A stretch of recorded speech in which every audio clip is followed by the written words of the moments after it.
ஆவணி மாத ராசி பலன்கள் 2026ஆம் ஆண்டு மேச ராசியை பற்றி நாம் பார்க்க போகிறோம். பராபவ வருடம் ஆவணி மாத கிரகநிலைகளை ஆராய்ந்து பார்க்கும் பொழுது உங்கள் ராசிநாதன் செவ்வாய் சகாயஸ்தானத்தில் சஞ்சரிக்கிறார். குருவின் பார்வை உங்கள் ராசிக்கு 10ஆம் இடமான தொழில் ஸ்தானத்தில் பதியுதுங்க. எனவே தொழில் வெற்றி நடை போடும். பரபரப்பாக செயல்பட்டு பாராட்டுகளை பெறுவீங்க. பண தேவையை உடனுக்குடன் பூர்த்தியாகும். உடன்பிறப்புகளும் உடன் இருக்கிறவங்களும் உங்கள் முன்னேற்றத்துக்கு உறுதுணையாக இருப்பாங்க. வீடு இடம் வாங்கும் யோகம் உண்டு. 7.5 சனி விரய சனியின் ஆதிக்கம் நடைபெறுவதால் எதையும் திட்டமிட்டு செய்கிறது கொஞ்சம் நல்லதுங்க. அடுத்தது சிம்மம் புதன். உங்கள் ராசிக்கு 3, 6 ஆகிய இடங்களுக்கு அதிபதியானவர் புதன். அவர் ஆவணி 1ஆம் தேதி, அதாவது 18/8/2026 அன்று சிம்ம ராசிக்கு போகிறாரு. எனவே பூர்வ புண்ணிய ஸ்தானம் வலுவடையுதுங்க. அங்குள்ள சூரியனோடு இணையும் புத ஆதித்ய யோகத்தை உருவாக்குகிறார். இதன் காரணமாக தொட்ட காரியங்கள் எல்லாம் வெற்றி கிடைக்கும். அரசாங்க வேலைக்கு முயற்சி செஞ்சவங்களுக்கு அதற்கான வாய்ப்புகள்லாம் கிடைக்க போகுது. அண்ணன் தம்பிக்குள் இருந்த கருத்து வேறுபாடு மறைய போகுது. பாகப்பிரிவினை சுமூகமாக நடைபெறும். கல்வி மற்றும் கலைக்காக எடுத்த முயற்சிலாம் கைகூட போகுது. எதிர்பார்த்த ஊதிய உயர்வு கிடைக்க போகுது. மேலும் உயர் அதிகாரிகள் உங்களுக்கு கேட்ட சலுகைகள்லாம் வழங்க முன் வருவாங்க.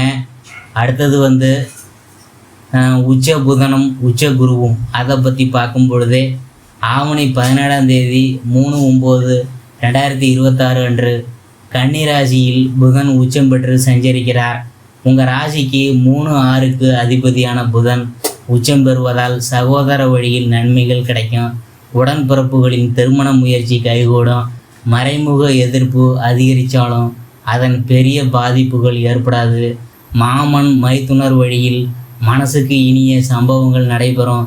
உத்தியோகத்தில் தலைமை பதவிகள் கிடைக்கலாம். இந்த மாதம் முழுவதும் குரு பகவான் கடகத்தில் உச்சம் பெற்று சஞ்சரிக்கிறார். உச்ச குருவின் பார்வை பலத்தால் இழப்புகளை ஈடு செய்ய புதிய வாய்ப்புகள் வரும். தொழில் வளர்ச்சி மேலோங்கும். ஒப்பந்தங்கள் அடுக்கடுக்காக அலைமோதும். வெளிநாட்டில் உள்ள நல்ல நிறுவனங்களில் இருந்து பணிபுரிய அழைப்புகள் வரலாம். வாகன மாற்றம் செய்யும் யோகம் உண்டு. புகழ்பெற்ற ஆலயங்களுக்கு சென்று வழிபட்டு வர வேண்டும் என்ற எண்ணம் நிறைவேறும். மாற்று மருத்துவத்தால் உடல் நலத்தை சீராக்கி கொள்வீங்க.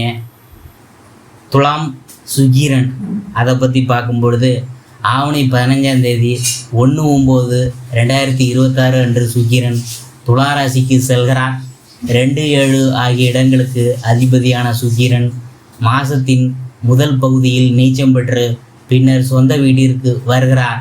துலா ராசியில் சஞ்சரிக்கும் சுக்கிரனால் எதிர்பாராத வரவு உண்டு. தொழில் ரீதியாக லாபம் கிடைக்கும். ஆடை ஆபரண சேர்க்கை உண்டு. கல்யாண கனவு நனவாகும். குடும்பத்தில் ஒருவரை ஒருவர் புரிந்து கொண்டு செயல்படுவீங்க. புதிய ஒப்பந்தங்கள் பலவும் சேரும் நேரம் இது. பொதுவாக சுக்கர பலம் நல்லா இருக்கிறதுனால அக்கறை செலுத்தாத காரியங்களில் கூட ஆதாயம் கிடைக்கும். வாழ்க்கை துணை படித்து முடிச்சு விட்டு வேலை இல்லாமல் இருந்துச்சுன்னா அவங்களுக்கு இப்பொழுது வேலை கிடைக்கும். வெளிநாட்டில் குடியுரிமை கிடைக்காமல் இருந்தவங்களுக்கு அதற்கான வாய்ப்பெலாம் இப்போது உருவாகும். பொது வாழ்வில் உள்ளவங்களுக்கு புதிய பொறுப்புகளும் பதவிகளும் சேரும். வியாபாரம் மற்றும் தொழில் செய்கிறவங்களுக்கு எதிர்பார்த்த லாபம் உண்டு. உத்தியோகத்தில் உள்ளவங்களுக்கு வேலை பளு அதிகரிக்கும். கலைஞர்களுக்கு புதிய ஒப்பந்தங்கள் கிடைக்கும். மாணவ மாணவியர் ஆசிரியர்களின் ஆலோசனைகளை ஏற்றுக்கொள்வது நல்லது. பெண்களுக்கு வருமானத்தை விட செலவுகள் கூடுதலாக இருக்கும். வீடு இடம் வாங்கும் யோகம் உண்டு. இந்த மாதம் அனுமன் வழிபாடு இன்பம் வழங்கும். பண தேவையை பூர்த்தி செய்யும் நாட்கள் பார்த்திங்கன்னா ஆகஸ்ட் 23, 24, 28, 29, செப்டம்பர் 3, 4, 8, 9. மகிழ்ச்சி தரும் வண்ணம் பார்த்திங்கன்னா பச்சை